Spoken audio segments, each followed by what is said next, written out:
अब सहयोग में तो हम ये मानते हैं कि बुद्ध देव जिन्होंने निराकार की बात की थी, जिन्होंने ईश्वर की बात ही नहीं करी, क्योंकि उन्होंने सोचा कि ईश्वर की बात करो तो ये ऊपर तंग जाता है, ये फिर अपनी सोचते नहीं है। ईश्वर की बात करो तो सब अपने को ईश्वर समझने लग जाते हैं। बहुत से लोग वो सोचते हैं कि हम बिल्कुल निराकार हो गए, बहुत से लोग अपने सोचते हैं हम ईश्वर हो गए। इंसान का दिमाग ऐसा है कि जिस चीज से चिपका दो वही हो जाता है, और जो असल में जो असत में है आत्मा वो नहीं होता।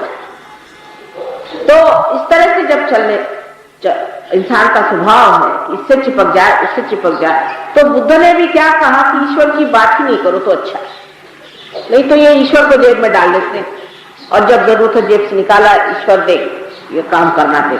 अब वो कौन सा ईश्वर है भगवान जाने। जब अपने एक जन्म में उन्होंने ईश्वर की बात नहीं की और उन्होंने कहा कि बस चलो निराकार को छोड़ो, आत्म साक्षात्कार, उसका भी एक तमाशा बुद्धों ने बना डाला। तो वही आदि शंकराचार्य करके फिर संसार में आए और उन्होंने कहा कि भाई अब माँ की सेवा करो, इसके सिवाय कोई इलाज नहीं है, माँ की सेवा से ही पाओगे। क्योंकि बोलना तो था, आधा ही रह गया, आप दूसरी बात बता। जितनी उन्होंने ईश्वर की बात शुरू कर दी उनको भी लोगों ने सता दिया, यहां तक कि उनकी मां मर गई तो उनसे कहले तुम जला नहीं सकते, तो केले के पत्ते से उन्होंने जलाया अपनी मां। इस प्रकार एक से एक अकलमंद लोग सबके साथ के उनको उठाने।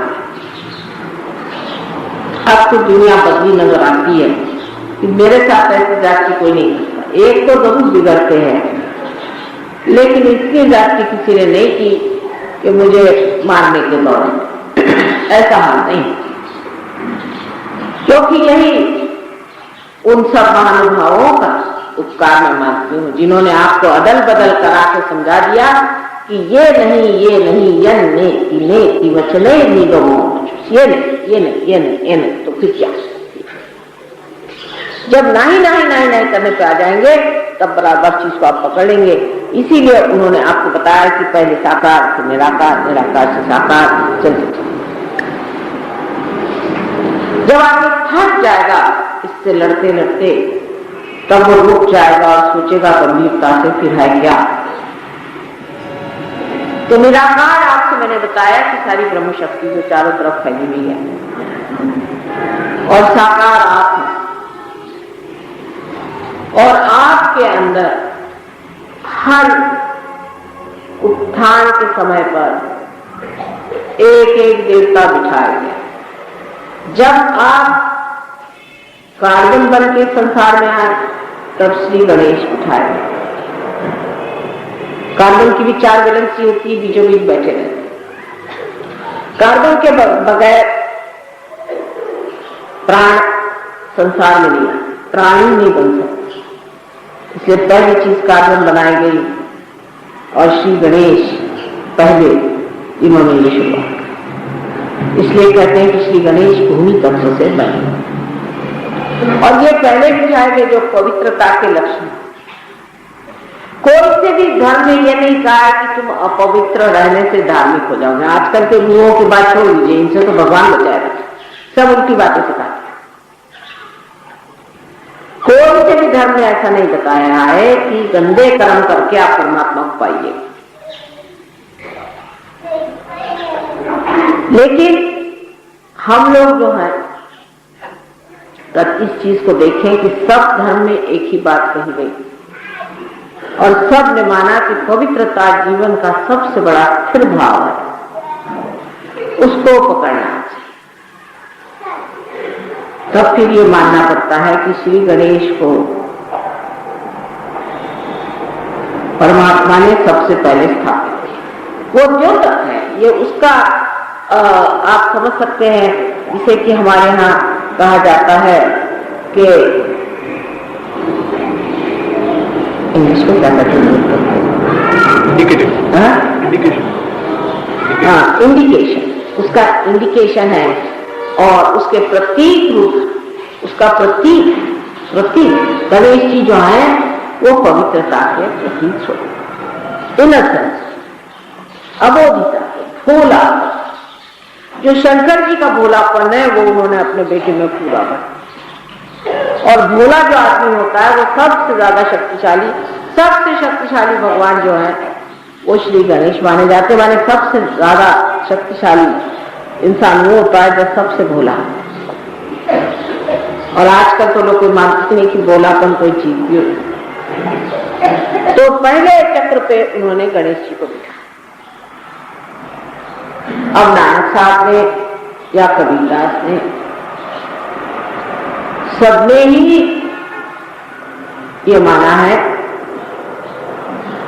कि अपने अंदर कुंडलिनी नाम की शक्ति, और गुरु ग्रंथ साहब ने जिन नामदेव आदि लोगों के बहुत से खंड आते हैं, ये लोग तो विठल को माना करते। तो ये समझ लेना चाहिए कि उन सब लोगों ने परमात्मा को दो स्वरूप में देखा था, साकार और निराकार। किसने निराकार की ज्यादा बात की और किसी ने साकार की, जैसा समय था।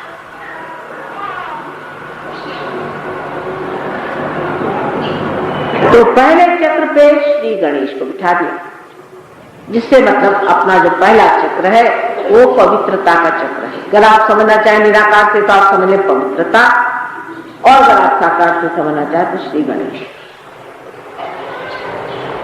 इस चक्र से ऊपर कुंडलिनी का स्थान है, ये समझने की बात है, ये बहुत बड़ी बात है। इसके ऊपर में कुंडलिनी रहती है, नीचे में नहीं रहती।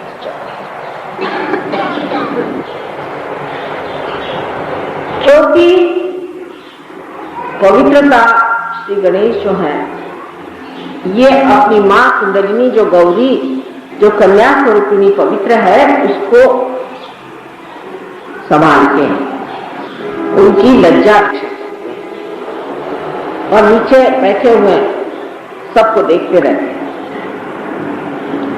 और जो कुछ हम करते हैं उसका सारा इंफॉर्मेशन, उसकी सारी मालूमात अपने कुंडलिनी तक पहुंचा देते हैं, जो कि ऐसी बैठी हुई है कि जैसे कोई टेप रिकॉर्डर हो और वो सब चीज टेप करता। अब ये कुंडलिनी क्या चीज है? ये आदि इच्छा,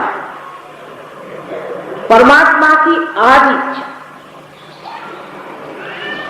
परमात्मा की सर्वप्रथम इच्छा ये हुई कि मैं सृष्टि बना,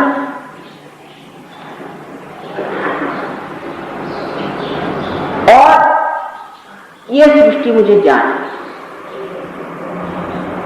ये मुझे पहचाने, मुझसे एकाकार है। ये इनकी आदि इच्छा है। और वही इच्छा जो थी, इसे हम लोग आदि शक्ति के नाम से जानते हैं, जिसे कि अंग्रेजी लोग होली घोस्ट कहते हैं, और जिसे कि वेदों में ई कहा गया है, और जिसे नानक साहब ने भी पहली मां कह सकती बात। ये जो प्रथम इच्छा थी, यही साकार स्वरूप होकर उन्होंने सृष्टि की रचना की और श्री गणेश को बनाकर बिठा दिया, जो गौरी स्वरूपा हमारे अंदर कुंडलिनी, इसको वर्जिन इसलिए कहते हैं, कन्या स्वरूपिणी है, अत्यंत पवित्र है। और एक ही शुद्ध इच्छा है मनुष्य के अंदर, बाकी सब विकृत, एक शुद्ध इच्छा, बाकी सब अशुद्ध है। माने एक ही वर्जिन इच्छा है। वर्जिन माने जिसने, जैसे वर्जिन लैंड का मतलब जिसने अभी इस्तेमाल नहीं किया, जिस जमीन को अभी तक हमने खोदा नहीं, उसे वर्जिन लैंड। तो ये जो कन्या स्वरूपिणी अत्यंत पवित्र इच्छा हमारे अंदर है, वो एक ही है, वो ये कि हम उस परमात्मा को जाने जिसने हमें बनाया।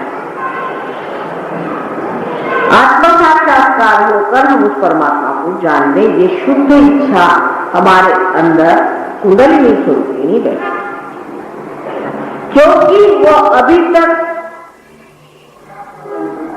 कार्यान्वित नहीं हुई है, इसलिए इस कुंडलिनी की अवस्था को सुप्तावस्था कहते हैं, माने सोई हुई।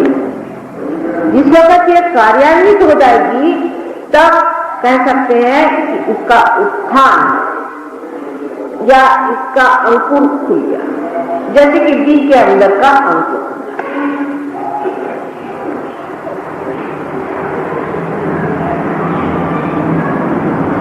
अब बहुत सारे लोगों ने बड़ी जाति करी और उल्टी बातें शुरू कर दी।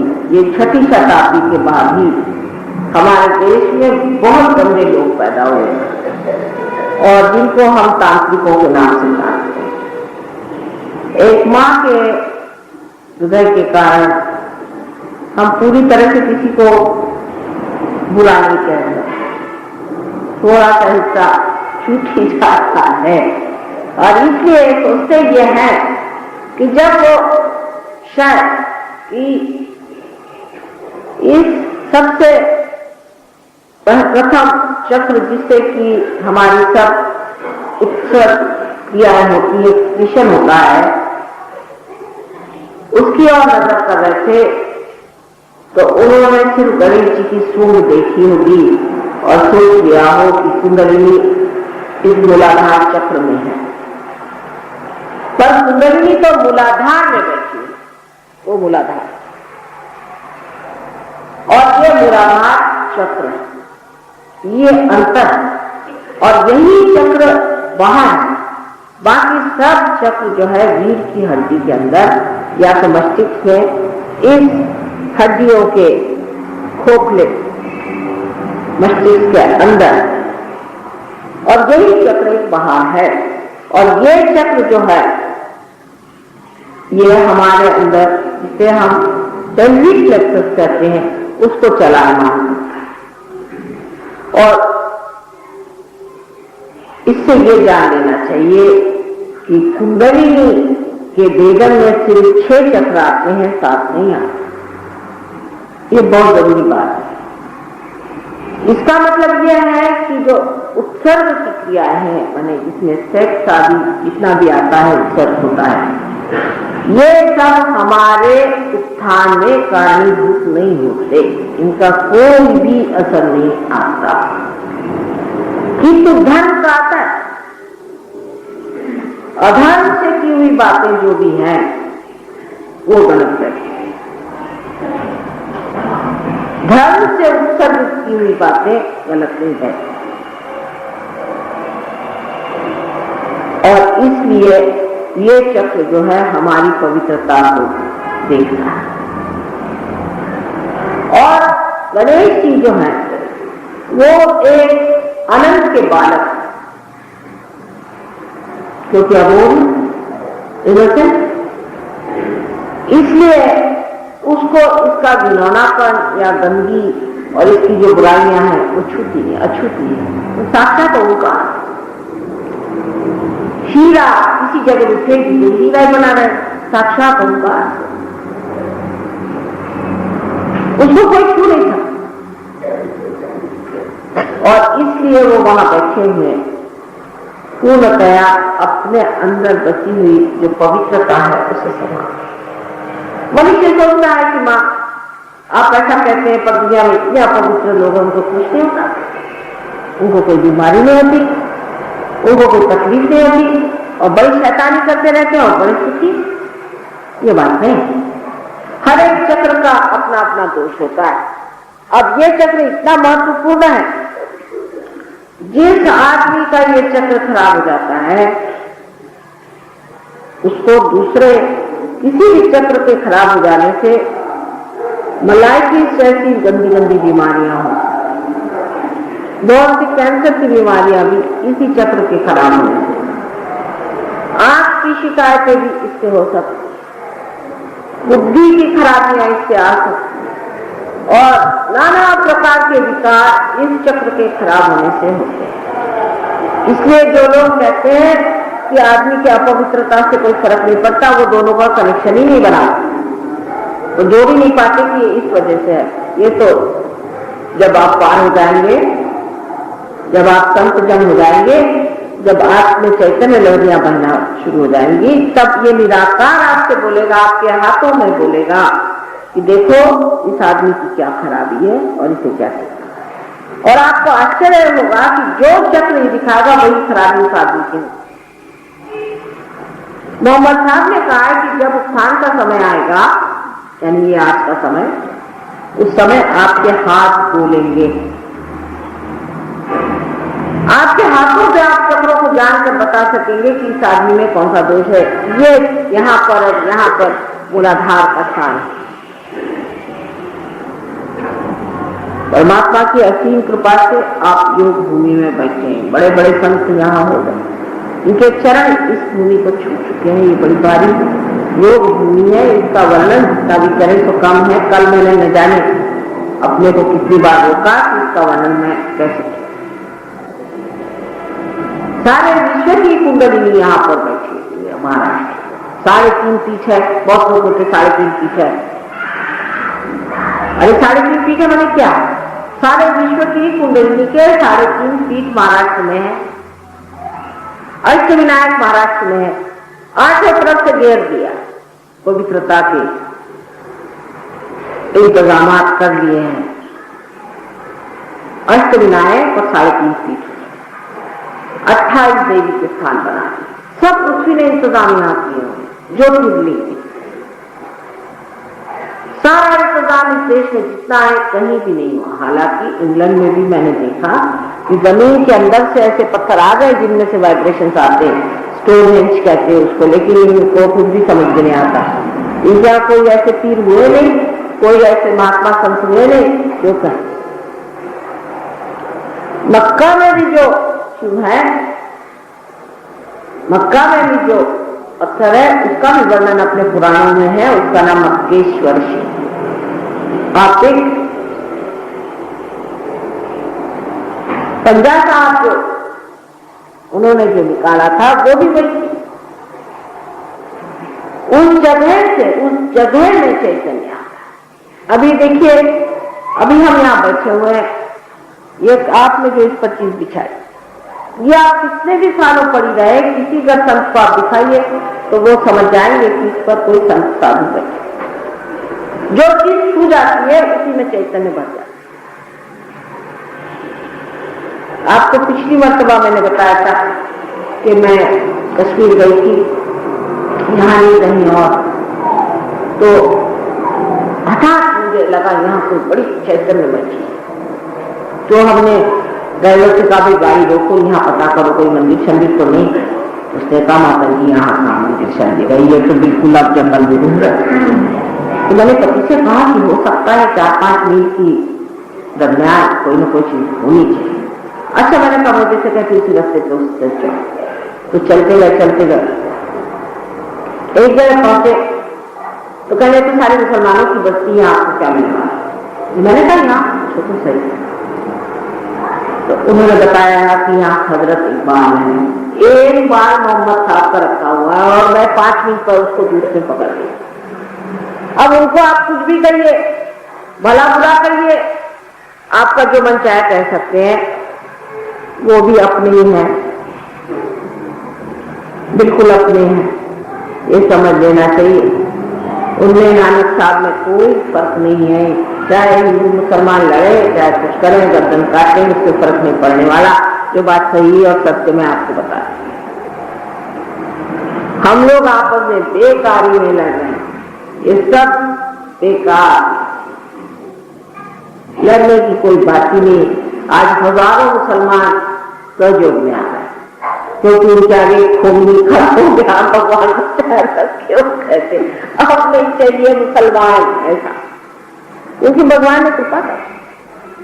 और इतनी बदल उनमें आ गया कि अब वो कहते बाबा सहयोग, अच्छा वो गणेश जी की पूजा कर रहे हैं और आपको गणेश जी सिखाएंगे कैसे गणेश जी का क्या मतलब। तो सहयोग में आप समझ सकते हैं कि जो कुछ वास्तविकता है वो हमारे अंदर है, यथार्थ हमारे अंदर है, उसे समझना और दिमागी जमा खर्च न इकट्ठा करके लड़ाई झगड़ा मत करो बाबा। सब एक ही परमात्मा के अंग प्रत्यंग हुआ। इस विराट के आप अंग प्रत्यंग हो, और मोहम्मद साहब ने भी बता दिया, कान में जब उंगली डाल करके वो कहते हैं अल्लाह अकबर, ये तो मंत्र सोजो में हम भी कहते हैं, क्योंकि ये उंगलियां जो है शुद्धि चक्र की हैं। और कान में उंगली डालकर आप क्या कह रहे हैं? अल्लाह अकबर माने क्या? अल्लाह जो है परमात्मा जो है विराट, अकबर माने विराट। अरे भाषा बदल जाने से मतलब थोड़ी बदल जाता। और इस तरह से आप समझिएगा कि जो चीजें प्रस्थापित अनेक वर्षों से हुई है, अनादि से हुई है, वो आज पूर्ण रूप से सत्य रूप से जब तक प्रकाशित नहीं होंगी तो आपके बच्चे खुद भाग खड़े होंगे और कहेंगे कि ऐसे भगवान से बचाओ, हमें नहीं चाहिए। ये सब कुछ तो दिमागी जमा खर्च है। आप लोग ये ही कुछ धंधा नहीं तो दिमागी जमा खर्च है, इसको सिद्ध कर। तो कुंडलिनी का जागरण जब होता है तो पूरी की पूरी कुंडलिनी नहीं, उसका कुछ हिस्सा उठता है। बहुत